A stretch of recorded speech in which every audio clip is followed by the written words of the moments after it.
मां नर्मदापुरं सुविख्यातं रेवाया दक्षिणे तटे सेवाश्रमेषु राजिता देवी नर्मदायै नमो नमः।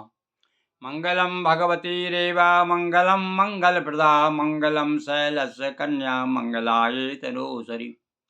मंगल प्रदान करने वाली मंगलमयी माता नर्मदा के अवतरण का आज प्रसंग बता रहे हैं कि मेकल पर्वत पर अमरकंटक पर भगवती का अवतरण होता है। आज उनके अवतरण की कथा सुनिए। मेकल पर्वत पर सुभगो अमरकंटक ग्राम, यही कुंड से प्रकट भई देवी नर्मदा नाम। मेकल पर्वत पर जिनका की नाम अमरकंटक पर्वत का, यही कुंड से भगवती नर्मदा का अवतरण हुआ है। प्रमुख जलाशय डोल है और चर्चित मध्य प्रदेश। सरित नर्मदा यहीं से भूतल कीन प्रवेश। यहीं से भैया पृथ्वी पर आई है माँ। कहाँ है? मध्य प्रदेश में है जलाशय डोल।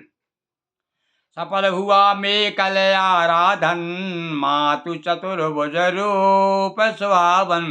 मेकल पर्वत ने जब तपस्या की, आराधना की, तो भगवती जो है चतुर्भुज रूप धारण करके उनके सामने प्रकट हुई।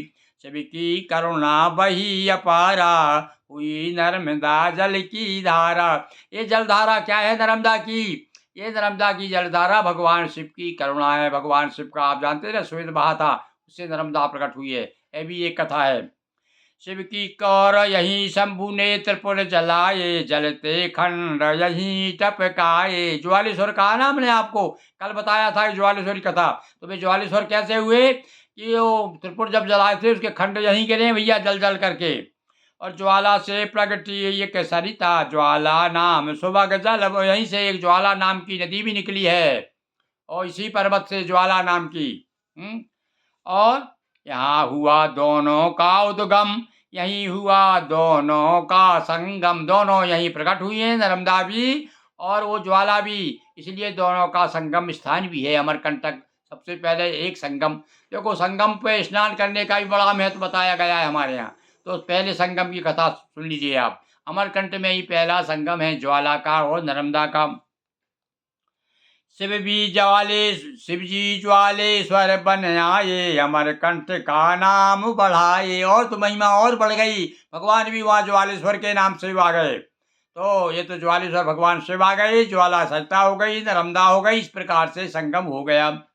मैकल मार्कंडेय तपस्वी रहे, प्यास भृगु कपिल मनस्वी। और यहाँ पर मार्कंडे जी ने, व्यास ने, भृगु ने, कपिल, ये सारे ऋषियों ने भी तपस्या की है यहाँ अमरकंटक में। रेखा परिकम्मा रेवा परिकम्मा परिपाटी, मार्कंडेय प्रथम उद्घाटी। पहले ऋषि हैं जिन्होंने मैया की परिक्रमा की है, और ये परिक्रमा करके एक एक घाट का वर्णन किया है उन्होंने मार्कंडेय पुराण में। तो यहाँ पर हम आपको भैया पूरा तो चर्चा नहीं कर पाएंगे। अब हम परिक्रमा वासियों को मानसिक रूप से आप तैयार हो जाइए, आप हमारे साथ। हम अपना ये मानी चलिए, नर्मदा पुराण के अंतर्गत हम परिक्रमा कर रहे हैं नर्मदा मैया की।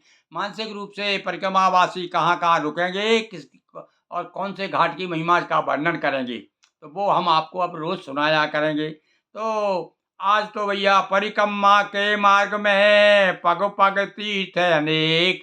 फिर से सुनिए।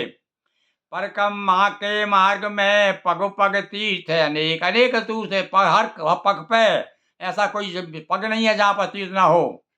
और गिरि मोहन गुरु गा रहा, इनमें से कुछ एक। बोलिए नर्मदा मैया की जय। अब इनमें का वर्णन आपसे वर्णन शुरू कर रहे हैं हम। आपका स्नेह भाजन पंडित गिरि मोहन गुरु के द्वारा आप ये कथा सुन रहे हैं, नर्मदा पुराण। अब रोज आपको एक कथा का हम भी अपनी वाणी पवित्र करेंगे, मैया का भजन हो जाएगा इस बहाने।